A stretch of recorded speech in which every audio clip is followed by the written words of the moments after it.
This is the Northampton State Hospital Oral History Project. I'm Christopher J. Sparks, interviewing Elli Meeropol at NCTV in beautiful downtown Northampton, Massachusetts. Elli, can you state your full name and how to spell it? Ellen Meeropol, Ellenmeerop, as in Peter, O-L. And usually the question I lead off with has been, how did you come to Northampton? But more recently, I've been asking people quite simply, have you sled at Hospital Hill? I have sled at Hospital Hill, but only with my grandson. Right. Well, I mean, that counts. Yeah, that counts. That's a start. Okay. So how did you come to Northampton? I actually moved to Northampton a year ago, but I've lived in the area since 1971, first in Springfield and then in East Hampton.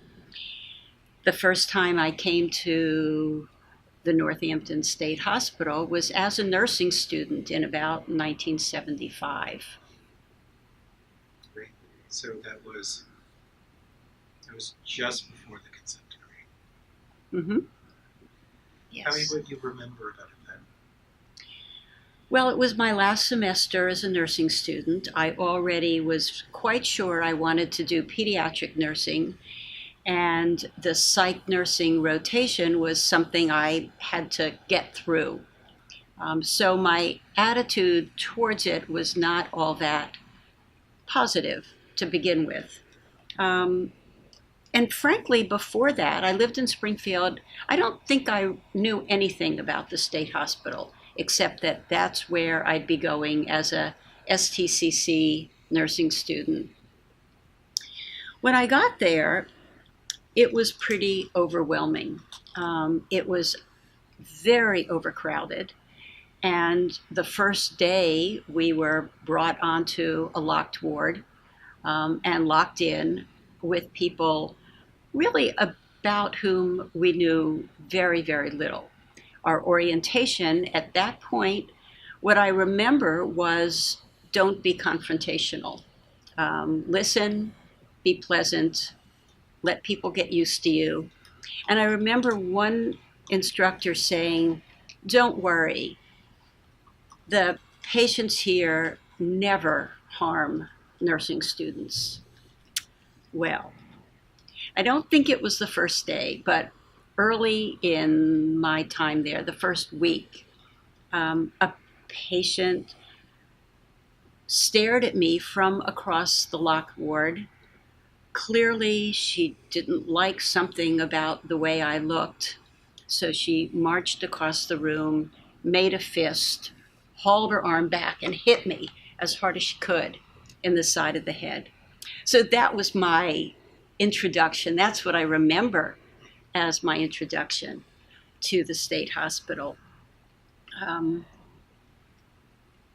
All I remember about that day was that I was in shock. I was in too much shock to even cry, which is what I probably would have normally done. Another student took me by the arm, got me out of the locked ward and down to the little room where we had our conferences, and then I fell apart. So I did have this rather dramatic introduction to the state hospital. That's very dramatic. Yep. It was very dramatic. So, backing up, where did you grow up?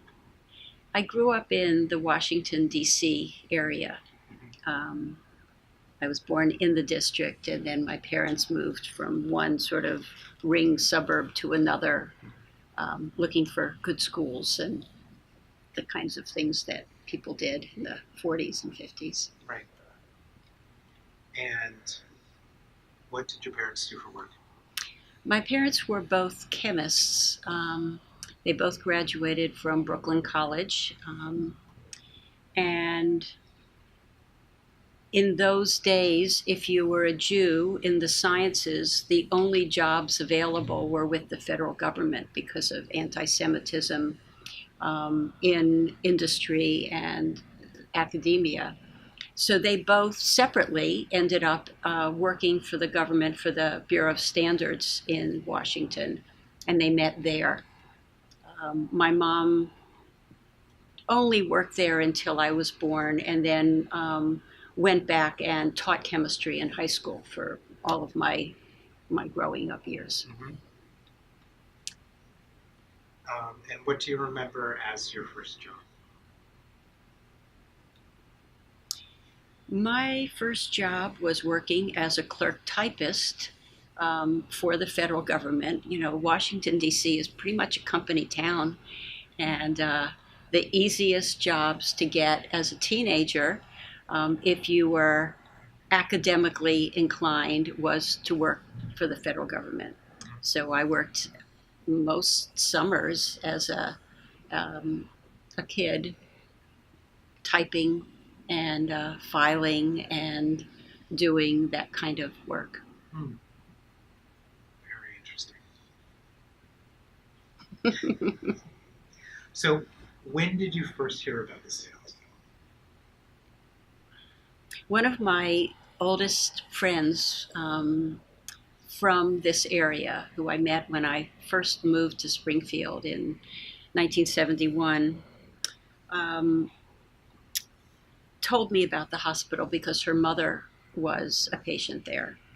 Her mother was in and out of hospitals and spent chunks of time at Northampton State. Mm-hmm. And you talked a little bit about your first memory of the state hospital. Mm-hmm. Would you say that's your most vivid memory of the state hospital? It's the most vivid memory. It's not, I didn't end up having a frightening or bad time as a student there. I mean, it was a really dramatic introduction. And there was one other really disconcerting incident, but mostly I was pretty interested in what was going on. And at the time, I was toying with the idea of becoming a nurse practitioner, which I eventually did become. And there was a nurse practitioner who was on staff. She was the primary care person, the sort of regular medical practitioner for the patients. And because I said that's what I wanted to do career-wise, they allowed me, whenever my days at the hospital coincided with her days at the hospital, to work with her. And I don't remember her name, I don't remember anything about her except how smart she was and how kind she was and empathetic with the people who she was examining and treating. And so she gave me a very different insight into the hospital and what it was trying to do. As I said, in those days, the crowding was pretty intense, and the facilities were horrible. I mean, it was really, the beds were very close together, and there was no privacy, and the smells and all of that, which, I'm sure other people have spoken about with much more authority than I have.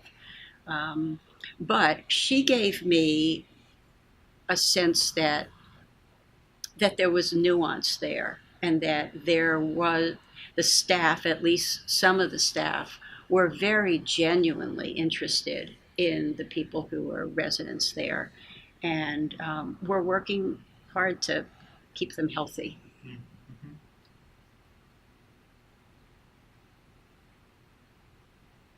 So there was a sense of, would you say that there was a sense of community at the state hospital? I wasn't there enough for long enough to see that. I could see a camaraderie between staff and patients.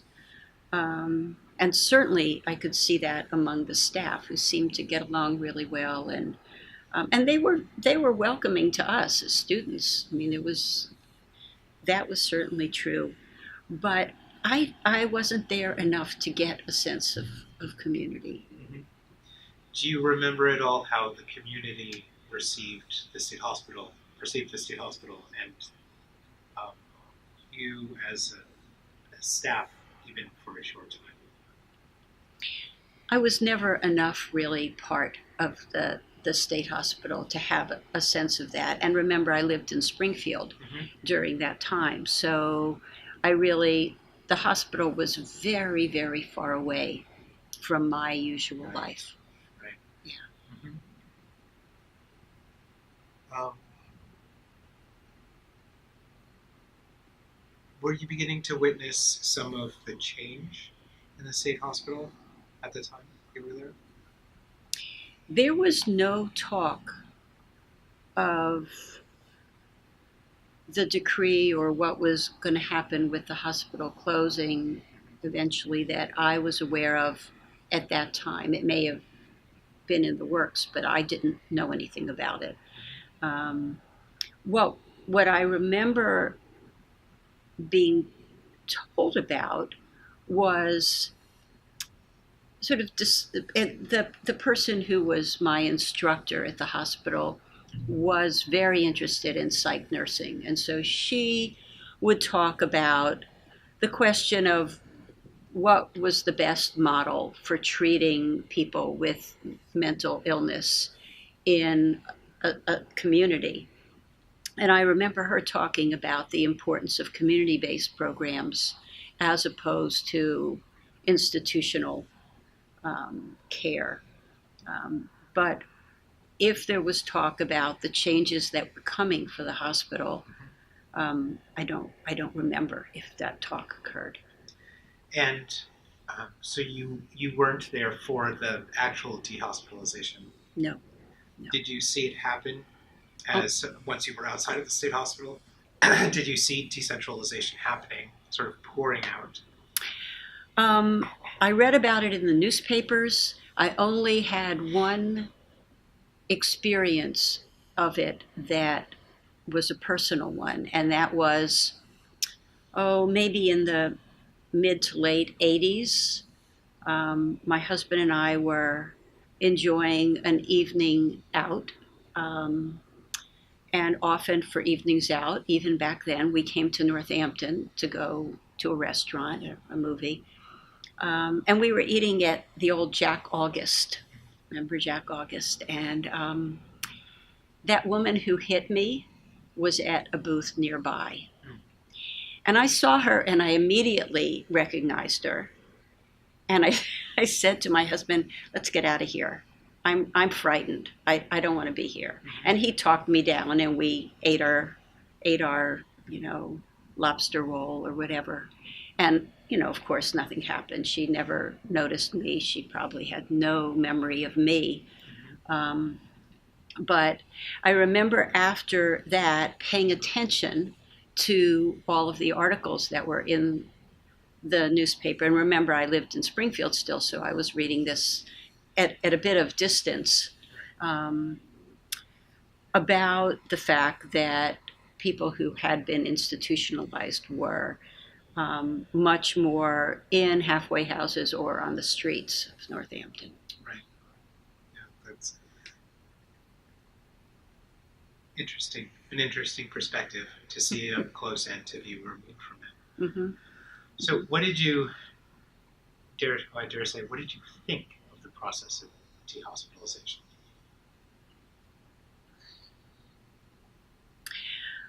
What I thought was that it was necessary because clearly what I saw in the hospital wasn't benefiting most of those people.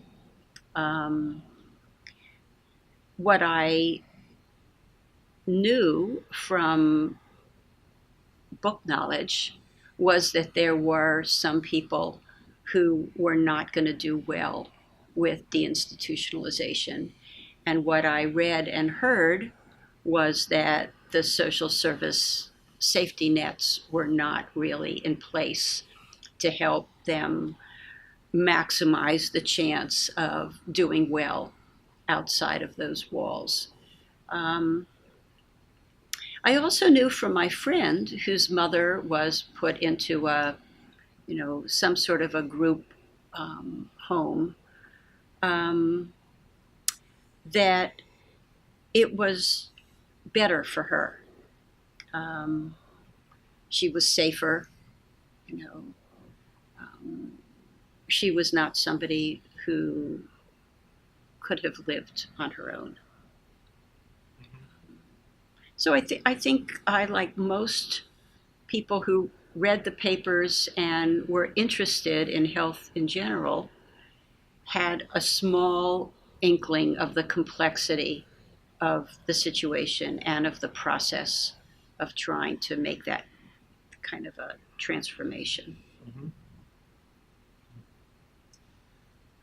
So dehospitalization happens. And it's a little bit distant, and it's Mm-hmm. chaotic. Mm-hmm. It's chaotic here. It's chaotic everywhere. Yeah. Were you at all aware of at what point the state hospital was shut down and abandoned?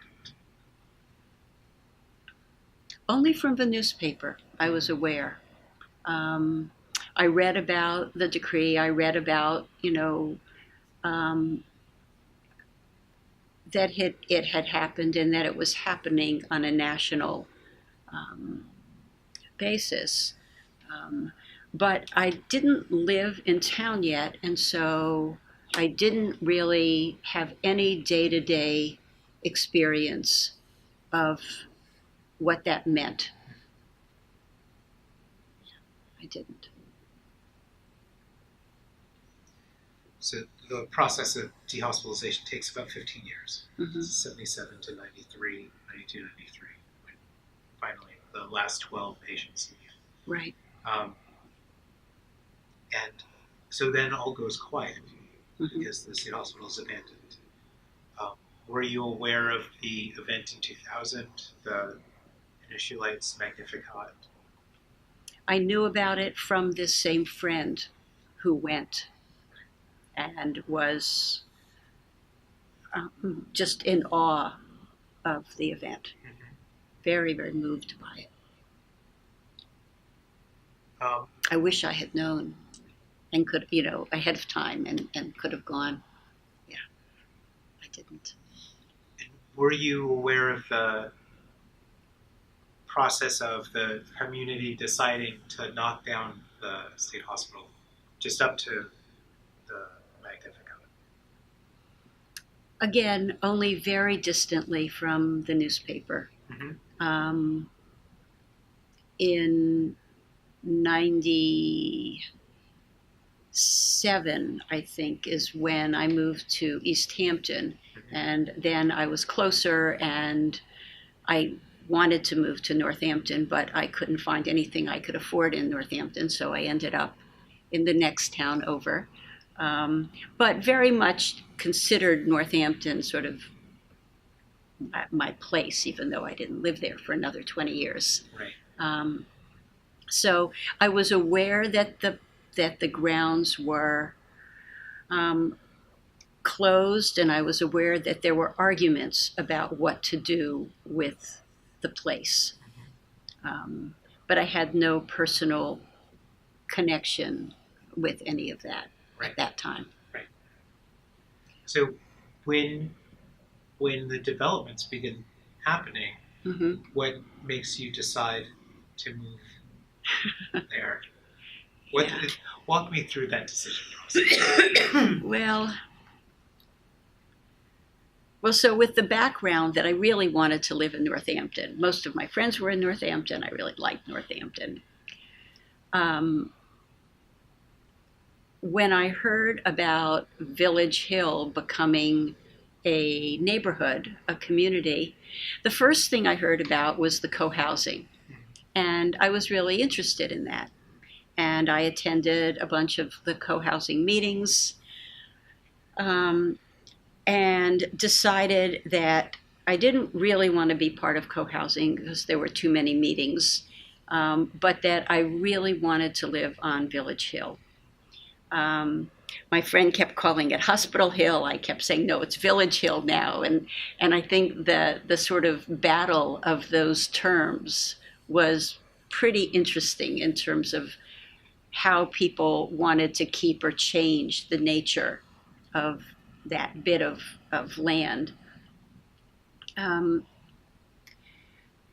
Luckily, the developer who at that time was working on co-housing was also doing condos.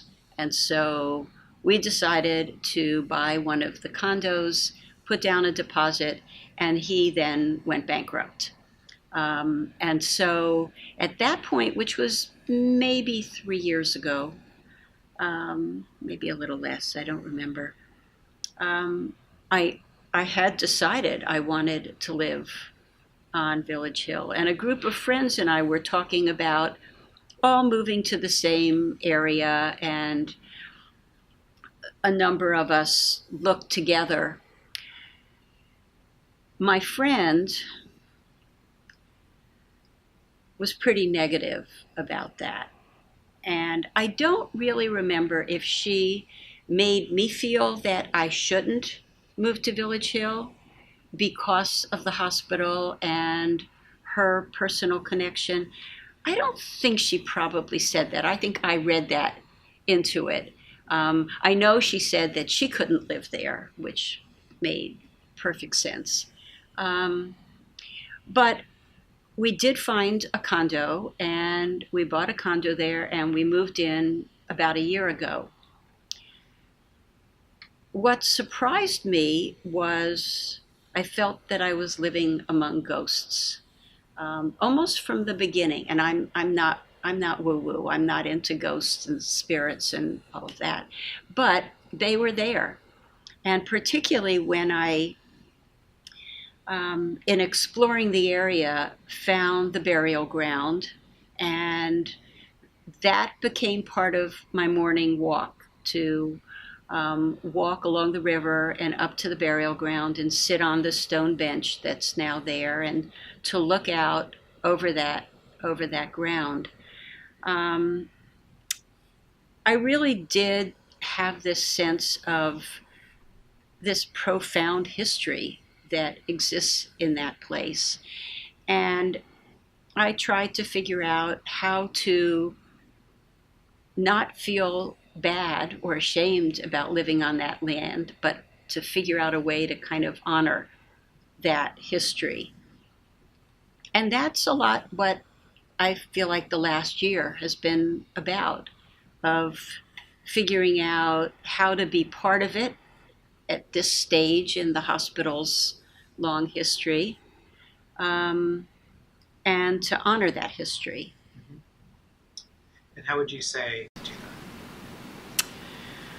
Well, two ways. One is that recently another Village Hill resident and I have contacted the Memorial Park committee to offer to do some work on fundraising for that garden, for that memorial, um, as a way to have a physical place that honors the history of the hospital.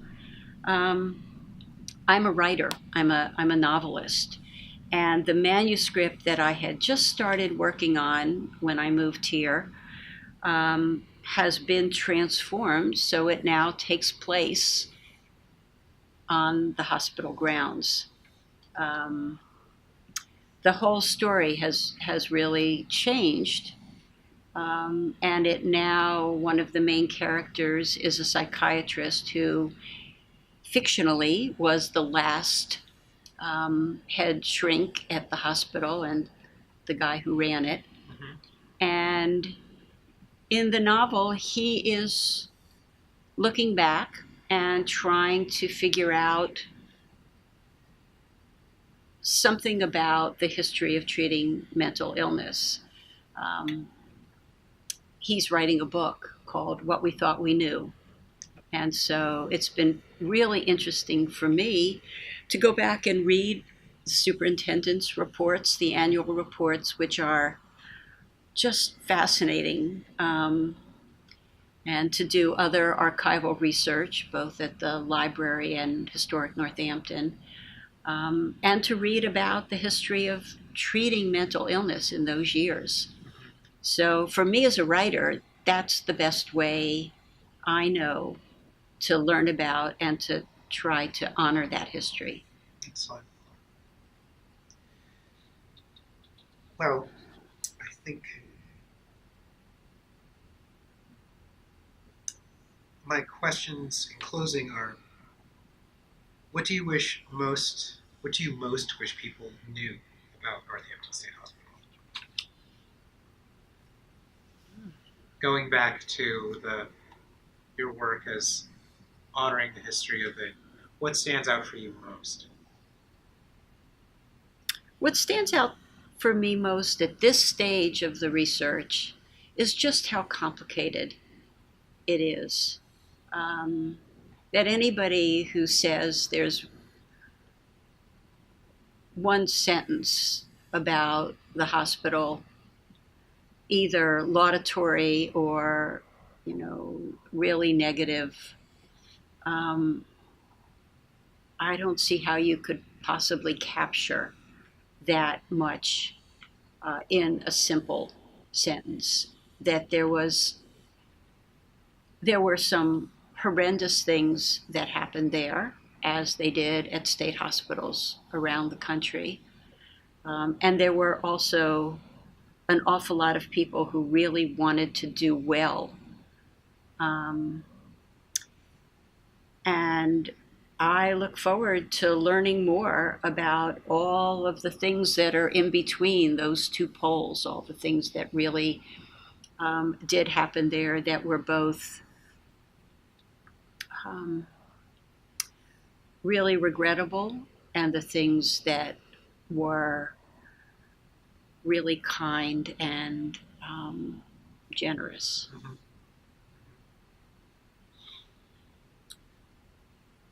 Is there anything else that you'd like to talk about that we haven't covered today? Mm.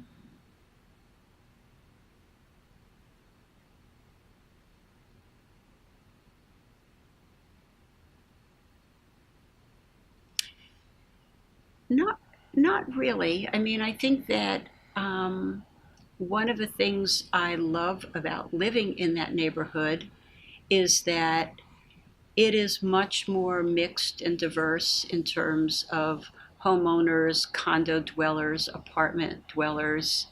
It's in terms of age and race, it's more diverse than I had any clue it would be before I moved there.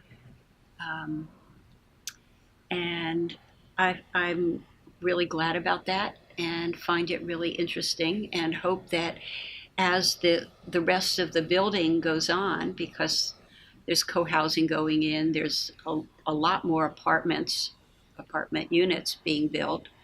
I hope that the neighborhood will continue to move in that direction, and there will be sort of a richness of current day neighborhood life there, um, as part of the history of the place.